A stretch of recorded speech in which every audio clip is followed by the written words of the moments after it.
Hey, stick around for obviously we have a couple of other surprises here. Sorry about the trailer, guys. I'm coming down to the orchestra pit. Well, there's the actors. So let's hear it from these guys. Yeah.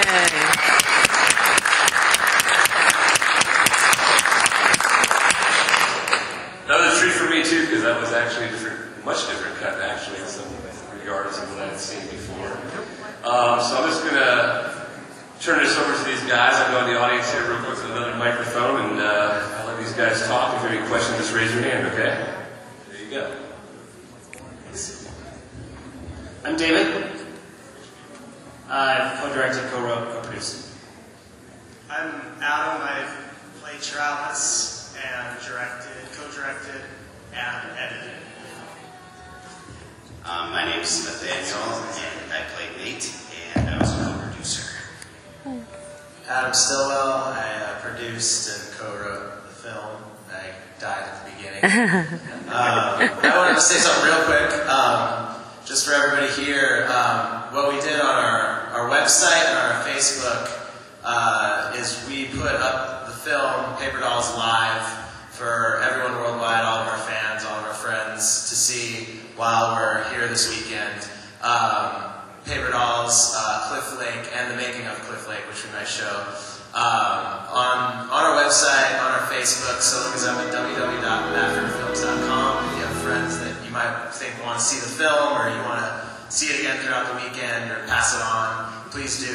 And we're at Facebook.com/BadForderFilms. So if you want to see it again or pass it on to friends, talk to us afterwards. We'll give you a card or whatever. So yeah. Absolutely. Yeah. Hey, who has a question? Oh, way in the back, of course, Joe.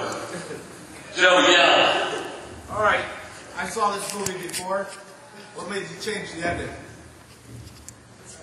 You want to know? He saw the movie before. He wants to know what made you change the ending. The ending was not changed. I didn't think so either. I thought there was a low battery on the camera last time. What was that? I thought when he left the camera there, it was like low battery. He thought it was a low battery on the camera when he left it there. That never was. Yeah, I thought the end was pretty, you know. Is that it's the blue hair dye? Could be. Other questions? We've got a guy right here too with the. We got one over here.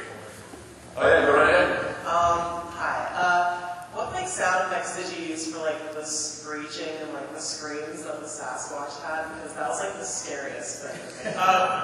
We actually did all the sound design also, and we were looking for what the perfect Sasquatch noise would be, and we hired a sound designer, and we weren't too happy with what he came up with.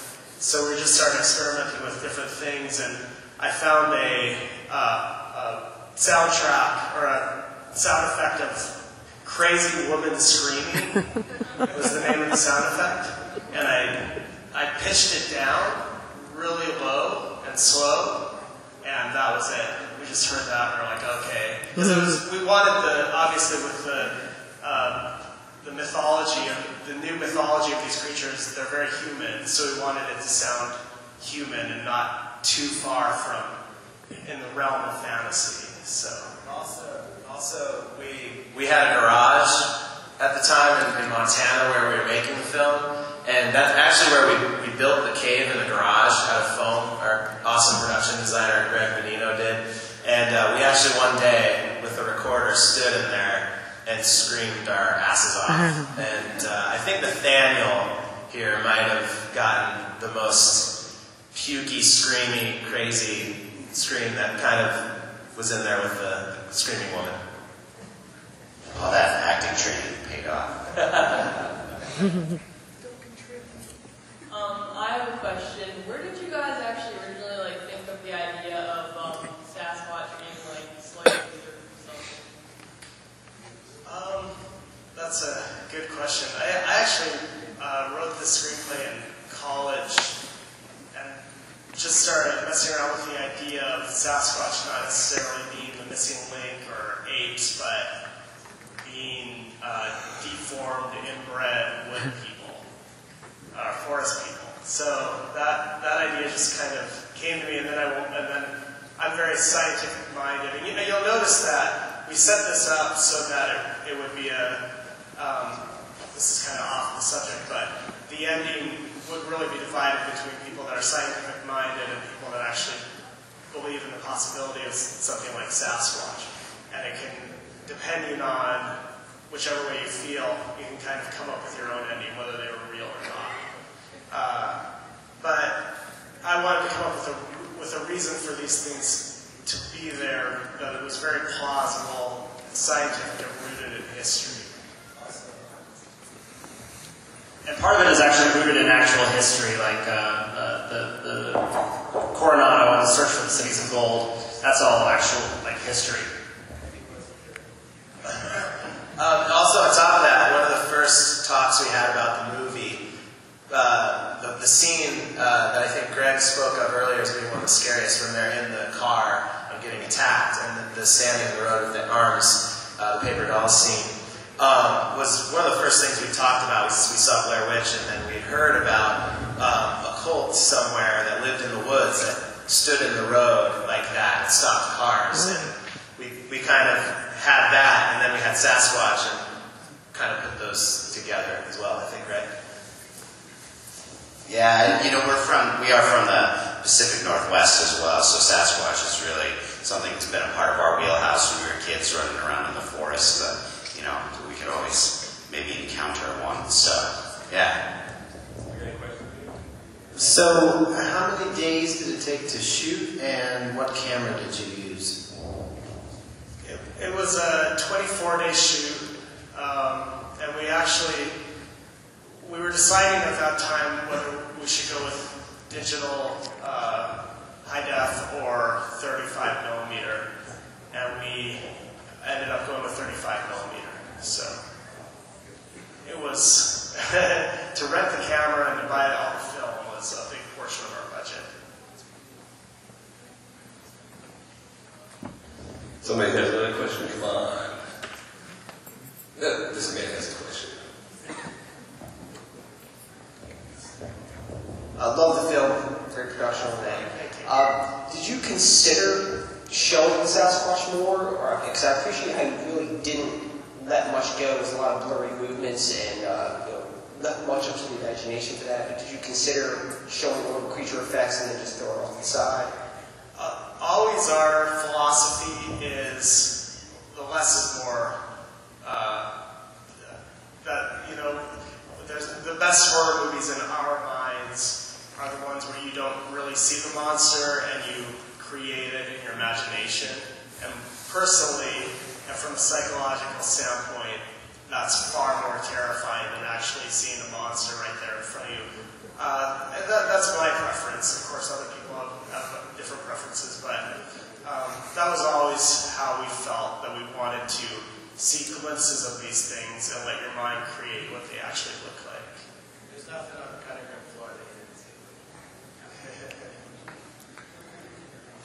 Somebody else? Here we go.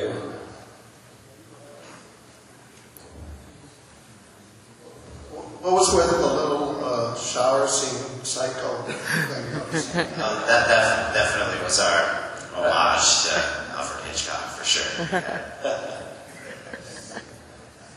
Alfred Hitchcock is one of our big influences, right? Yeah. Our best compliment ever was somebody told us that the paper dolls reminded them of birds in some ways. So that was we were pretty excited about that. Any other questions here? Oh, come on over here.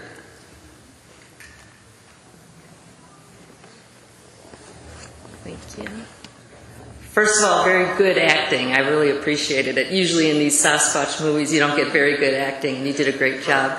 I was going to ask you if the professor was based on anybody you know.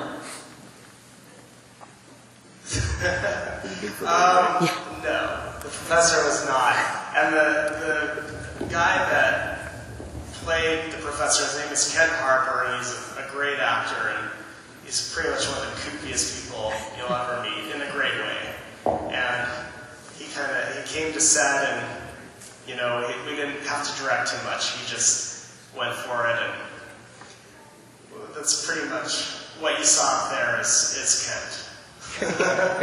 So, thank you very much for the compliments. You're welcome. We have a question. So why re-edit? Why did you re-edit? Initially, you know, yeah, we wanted to make it tighter. We watched it, you know, we took a break from it. We didn't watch it for a long time, and we came back to it and we said, all right, let's watch it with a clean eye and just trim the fat, get rid of all the scenes that aren't necessary to propel the film. And there were some scenes that we loved. We absolutely loved them, and there was some very fine acting. The father, played by Tony Hernandez, had a great scene with Gil Gale, who played the policeman, and it just slowed the momentum down to the film. And we live by the philosophy of kill your darlings if it's not serving the film and the overall flow of it. So we went through it with a fine-tooth comb and cut about 10 minutes out of it. Anything in the future for this? A continuation, not necessarily a sequel directly, but something along the same line. We've got a lot of ideas. Yeah, we have a lot of ideas, and Paper Dolls, you know, we'll talk about this more in our we have a forum tomorrow at 3, and we'll talk about our whole journey with the Roulette. It was our first movie we made, and how we showed that to investors and got budget for Paper Dolls, and how we've moved on from there in our dealings with distributors. And you know, we're just always moving forward and always moving forward with new projects where we are really living in the past. And Paper Dolls, we are still pushing for distribution every day. And just so you guys know, since I've met these guys, I literally have told everybody in this industry about this film. And I can't believe some of the stuff that's sitting on Blockbuster shelves, and this is not. You know? That's nice. Hey, I don't want to keep, we have one more question, because I do want to show, we have a trailer coming up for their newest project. Want to describe that a little bit, what we're going to see? Yeah, it's our newest project. It's called Ragnarok, and we'll just let the trailer speak for itself. And we are going to show the making of Cliff Lake. Okay, yeah. Okay. The making of Cliff Lake is really gives you an insight of how we create these films, and also who we are as people. So I hope you can stick around and watch the end. And I figure it in somehow a little bit. I'm in there a little bit too. So. And I'm actually on the phone with Greg at one point, and I'm naked. You'll have to see. You know, it happens. Anyway, just so you guys know, also, he mentioned 3 o'clock tomorrow in the seminar rooms. It's right at the end of the hall here. We would definitely have signs for you. We're doing seminars all day, but at 3 o'clock tomorrow, if you do want to ask more questions, get some more in-depth details about what they're doing now and what they've done, I really encourage you guys to come out and check that out. They're going to be with us all weekend. We're right outside here in the in the foyer here. But I want to thank you guys very much. We're just short on time, so I'll make sure we get all this in here, okay? Yeah. But I want to thank you guys sincerely for coming back out. We want to thank you too, and thank you guys. Independent filmmaking is climbing the mountain, and it's it's our fans and the audiences and other filmmakers that make it all possible. Absolutely. Keep us going. Thank you guys. Thank you so much. Let's hear it for these guys.